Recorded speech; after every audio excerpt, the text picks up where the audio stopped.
Hey everybody, welcome back to another edition of the Weather Live Weekly Outlook. I hope you guys have been able to stay warm. We told you it was coming, but boy, what a bear, huh? That Arctic air that's been in control of much of the eastern U.S. here over the last week and a half. I'm happy to say we've got warmer weather on the way. However, still another shot of some Arctic air going into the weekend. It will be accompanied by a bit more snow. For some, we'll be covering where the snow will fall, but more importantly, when to expect temperatures perhaps into the 60s, depending on where you live, about a week from now. Okay, so it's coming. We got some positive changes to talk about. Let's get into the data here. Satellite perspective showing where the weather is and where it's not. Right now, this is the infrared satellite showing the storminess out west across the Rockies, where we do have plenty of snow falling out there. You got a little front making its way across the Great Lakes, going to reinforce some of that chilly weather that's in place that will come with a little bit in the way of some lake effect. Let's take a look at the watches and warnings, whatnot, by the National Weather Service. And boy, look at this, man. Most of the eastern U.S. is quiet. That's a change. Just a couple items to note. We've got in the dark blue, northern Florida near Jacksonville, southern southeastern Georgia. That's a freeze warning. I'm not sure if their growing season ever really ends down there, but they have a freeze warning. And you still have some winter weather advisories across portions of the Great Lakes, northern portions of the North Country into upstate New York. But really, most of the activity has been across the Intermountain Rockies and the Northern Rockies, where you've got widespread winter weather advisories and winter storm warnings there in the pink, even one ice storm warning there up along the Oregon and Washington state line. So that's what's occurring right now. Okay, so we're going to talk about the jet stream pattern, how it's shifting, and how that's going to allow for the return of not just warmer weather, but the return of a lot of moisture as well. And that's going to have an impact on our weather for certain. So let's get right to the jet stream. Well, it's occurring here as we speak. So we talked about that unified jet stream that has brought down all the cold air. Well, we're still dealing with that, especially for the Northeast, the Great Lakes. There's that unified jet, but it's beginning to swing out and away. Thanks to the position of this Arctic low pressure. It's kind of like a displaced polar vortex, okay? That's going to swing out eventually, and as it relaxes, it's going to allow some of that warmer air to begin to return. So let's move into the future. This is now, okay, as we head on into tomorrow night, there is a disturbance in the force, if you will. A disturbance in the force. It's a weakness in that jet stream, and that's going to bring some inclement weather, some light snows, generally speaking, here for Thursday, Friday, and into the start of the weekend.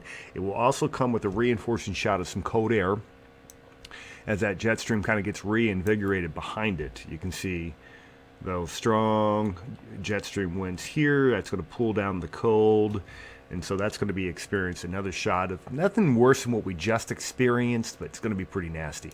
Now, look what happens after this, though. So that lifts out, and all that Arctic air gets swept out to sea and back up into Canada.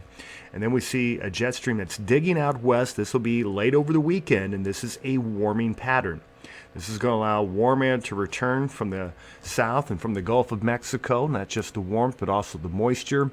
And that's going to lead itself into, unfortunately, quite a bit of rainfall. But I think people will take the temperatures that are going to be associated with this jet stream pattern. Again, southwesterly flow for most of the eastern U.S. here by next weekend. So this is by next Friday.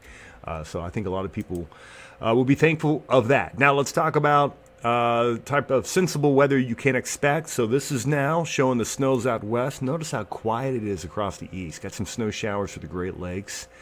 Weak little system making its way through the lower Ohio Valley into the Appalachians, and also a little weak upper low moving through the Midwest at the same time. Going to produce a little bit of light snow, a little heavier for the Appalachians. Maybe parts of the Great Lakes get some better bursts of snowfall as well. But this is Thursday night, and Friday as it moves in through the mid-Atlantic. Just some snow showers over the course of the weekend, especially for the Great Lakes. And then look at that. Here comes, that's right, it's all rain all the way up into eastern Canada by late next week, again associated with the much warmer air that's on the way. Now, before we get there, let's talk about where the snow will be. So snow potential according to the European forecast model. Still some heavier bands coming downwind of the Great Lakes, as you would expect, particularly that band downwind of Lake Erie, also to the east of Lake Ontario. And look at that, nice little band setting up coming off of Lake Michigan as well to the east of Chicago. Be dealing with that. Otherwise, just very, very light snows down here into the lower Ohio River Valley, Appalachian. You're seeing some heavier totals as you work your way up in the elevations. But this is it for now, because once we get beyond this, we really go into a much warmer pattern. Let's talk about the warmth that's on the way. And with that being said, these are the temperatures that are out there now. They're cold, seasonably cold, still a little bit below the old seasonal average. But as we head towards next week, we're going to see those huge changes that we're expecting. In fact, if we go on over to the Climate Prediction Center, and on this map, these are temperatures as expected 6 to 10 days out. Look at all the red on the map. Everywhere in the U.S. expected above normal temperatures during this time frame, but also you're going to be expecting above normal precipitation as well. So it's going to be warm. It's going to be wet here about a week from now. So let's talk about those temperatures specifically. And there you have it. So this is where we're at now. We're going to move into the future. Here's that new cold shot that comes in Thursday, Friday. So actual air temperatures for the weekend will stop on Saturday, where you're looking at highs in the teens, very low 20s for most of the Ohio River Valley, western New York, most of central Great Lakes. Western Great Lakes still single digits and below zero. For some, this is Saturday. But now let's move forward in time, because look what happens as we head towards later next week. What is that? You know what that is. Those yellows, man, that's going to feel like spring. These are 60's, my friends, going all the way up into the Ohio and Tennessee River valleys. You're talking about 50's up here in western PA, western New York, southern portions of Michigan. This is going to feel very nice. So this is next Thursday, so just about 8 days from now. And unfortunately, some cool air will sweep in behind it, but we're talking about a day or two of some pretty nice temperatures. Looking at those high temperatures in the 60, maybe even 65 degree range for some. So that's going to feel really good. That's what we've got coming up here about a week from now. So we just kind of have to hold on. If you're already getting tired of the cold wintry weather, it is only January 17th. Climatologically, this is pretty much the coldest time of the year. But the days are beginning to get incrementally longer. I'm not sure if you've noticed that. And as of next week, we will feel the warmth. All right. In the meantime, you guys stay bundled up out there. And we'll talk to you soon. Be good.